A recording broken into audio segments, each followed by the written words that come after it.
When you gain confidence in these laws of the universe, you'll be joyful no matter where you stand in relationship to anything you want. So when we began here today, we asked the question, so what's this belief thing? I want it, but I don't believe it because I haven't yet seen it.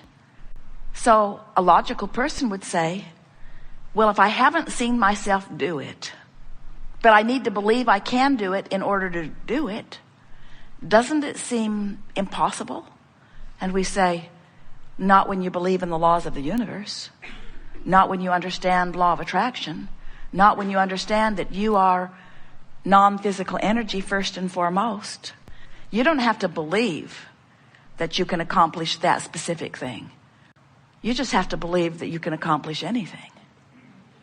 You just have to understand that the universe has your back, that the law of attraction will yield to you the equivalent of what you're offering vibrationally. You just have to believe that your emotions never lie to you, that your emotions every time give you the feedback that lets you know whether you're in vibrational alignment with what you want or not.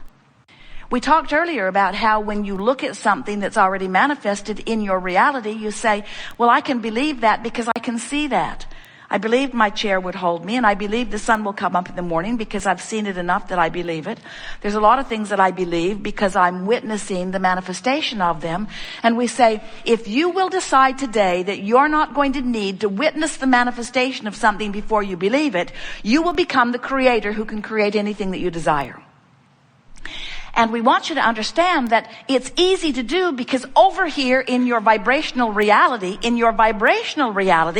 by the way, this is the reality that precedes all manifested reality. So don't feel bad.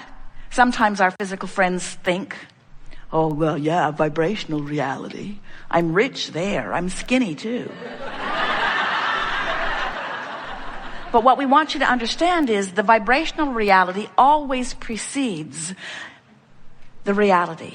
And if you have knowledge of the existence of this vibrational reality, if you know about this vortex, do you know what happens over here in this vortex of creation? Law of attraction is responding to the desire and causing a culmination, assembling all cooperative components. So everything that is necessary for the achievement of anything that you want has already been assembled.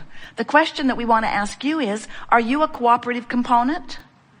Or are you over here keeping alive a belief of doubt that contradicts what you're asking for?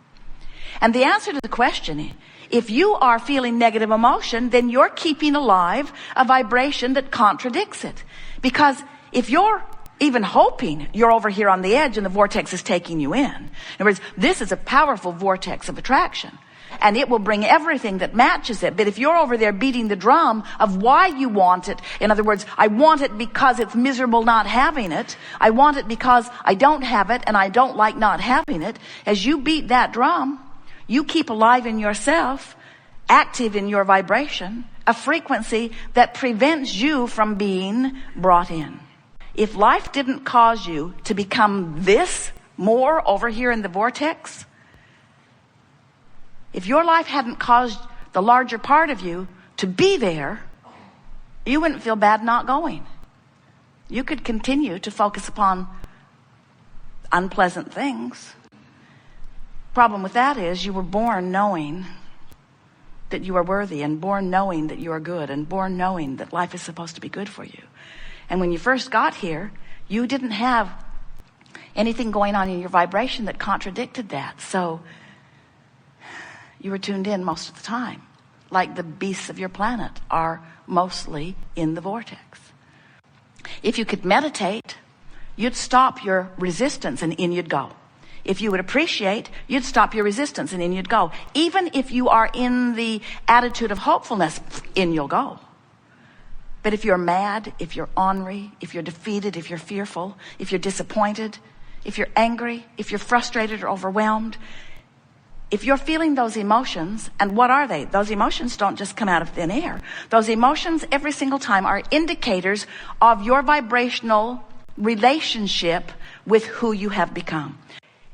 Every time you activate something from the past, you run the risk, and we don't mean to sound warning, we just can't find a better word of explaining, there is the potential of this activation because of this past experience not jiving with what's going on now. For example, when you go home for a vacation, home to your early roots, when you go back to visit your parents or the town that you grew up in or the people from your beginning, even if they're not still living where you lived, when you go back to those people, don't you find yourself beginning to behave like you did the last time you were there?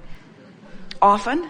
Because those familiar faces and places, the familiar food that they're eating, the familiar things that they think about, the familiar family albums that they get out, the familiar vibration of what that was is activated within you when you turn your attention to it. Whether you go there or not, or whether you just think about having been there. In other words, when you turn your attention homeward, so to speak, homeward to your physical family roots, you activate the vibration of that, and if you feel love and joy and friskiness when you're doing that, that means that those thoughts that are activating are blending with the most further extension of who you are, and all is really well. But if you feel irritated, if you feel ornery about it, if you feel lonely or homesick, if you get those nostalgic feelings that so often you associate with home, what that means is that thought activated something so far from who you now are that there is a discord within you. Esther said, after a while of understanding this, now I know what homesick means. Home makes you sick. And we mean that too, in the sense that when you activate those memories of when you felt less secure, or when someone didn't approve of you, or before you had figured out who you are, it's a very common thing for you to activate just by turning your attention to something that doesn't jive with who you are. But you don't have to go back home or back into your memory to do that. All day, every day, the thoughts you are focused upon, whether it is past, present, or future, whether it is a person, whether it is a place, whether it is a thing, whether it is a philosophy, whether it is an economy, whether it is a government, it doesn't matter what you've turned your attention to. It is certain that whatever it is, you're getting play-by-play feedback about whether this activated thought that you've got going on is beneficial or detrimental to you. Because your life has caused you to reach into new places. And then all day, every day, you've got this measurement going on to see how well you're reaching into the new place that life caused you to reach to. The best way of saying it is life has caused you to expand. The larger part of you, the inner being of you, has already taken that vibrational leap forward. And if you don't bring the rest of you along, then you feel the discord and you don't feel good. In short, if you are to live the joyful life that you have come forth to live, you've got to keep up with you. And we don't know any of you who can keep up with you when you're looking back. If we were standing in your physical shoes, we would spend so little time looking into the past, it would be as if we were born today. We would spend so little time thinking about anything that had happened before, because everything that happened before your frequency was where it now is.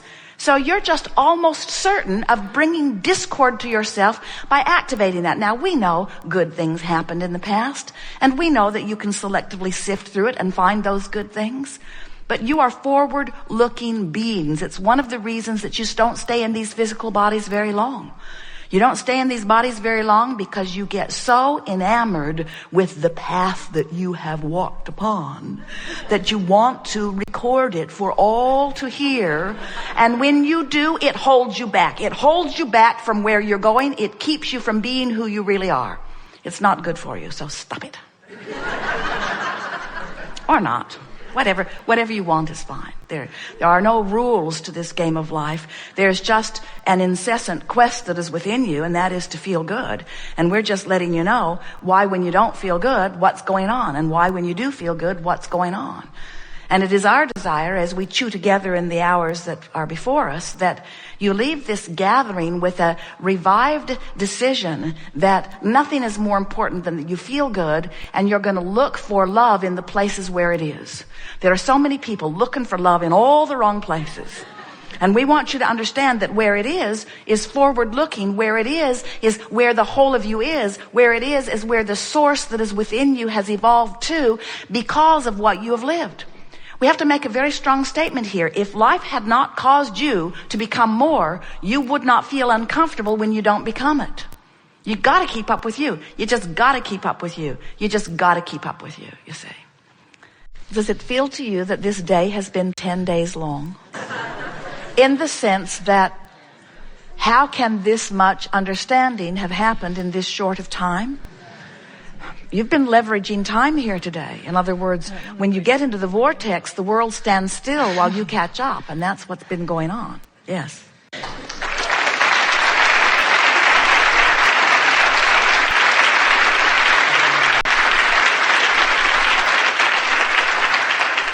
You are aware that we have left nothing undone. Do you know that you were source energy before you came forth into this physical body? Do you know that a part of you has come forth into this body? Do you know that the contrast is inspiring the expansion of you? Do you know that your emotions let you know whether you're keeping up right now or not? Do you know that you can't not keep up, but you could hold back temporarily? Do you know that when you hold back, it doesn't feel too good? But do you know when you hold back, it causes you to ask for more? And do you know if you still hold back, it causes you to ask for more? And if you still hold back, it causes you to ask for more? And you know eventually your vortex is spinning so fast and calling you in such a profound way that every now and again, when you're not looking, when you're not resistant, when you're at ease, when you're basking, when you're appreciating, the vortex takes you in and gives you a glimpse of who you are. That's that rush that we were talking about just now. You like knowing about the vortex. Has it put your life into greater context? Do you realize the power with which you've come forth into this experience? Do you know that life is supposed to feel good for you? Do you know that you cannot get it wrong? And you never get it done. And the reason you can't get it wrong is because it's never done. So when it feels the wrongest, that's when you're asking for the more. And when you ask for more, the source within you just calls you harder, you see. So we think this gathering has been well named, the art of allowing. The art of allowing me to be a vibrational match to who I really am. The art of allowing me, through the choices of the thoughts that I'm thinking, to line up with who life has caused me to become. This has been a particularly wonderful gathering. We've appreciated all of you, whether you sat in the chair or not. As someone put forth a question, it activated vibrations all over the room. And the question expanded, and we could feel the power of what you were asking. Together, today, we have taken thought beyond that which it has been before. But then, that's happening all day, every day anyway, isn't it? In other words, you can't fail at your expansion. It is assured.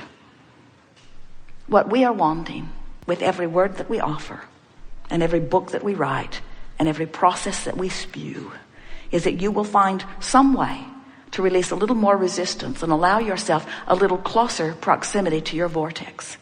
Because it is with everything that we are that we wish for you the majority of the days of this life be lived from inside the vortex. We want you to know with clarity the power and value of that which is you. We want you to feel the pride within you for your contribution to this time-space reality and all that is, that defies anything that anyone has ever felt. We want you to feel appreciation for the others with whom you share your planet. We want you to know that without exception, every one of them is a part of that which you are.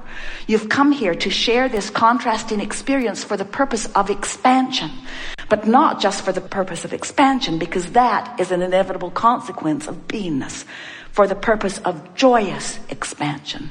Life is supposed to feel good to you, and when it doesn't, something is screwy. We've enjoyed this interaction immensely. And as always, we remain joyously, blissfully, infinitely, eternally incomplete.